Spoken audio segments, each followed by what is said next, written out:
चप्यू जोगनी बनके मैं तर मरी जागरूगी बनके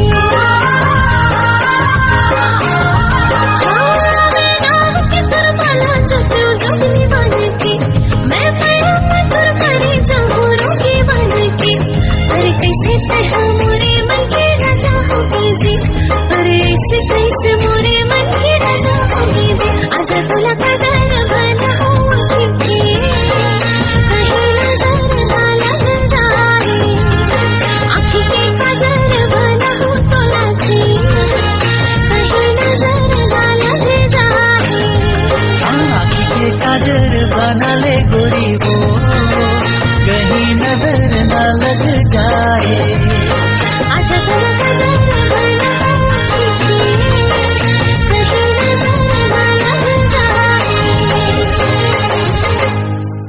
आँखी के काजल बना हो तुला जी कहीं नजर ना लग जाए आँखी के काजल बना ले गोरी वो कहीं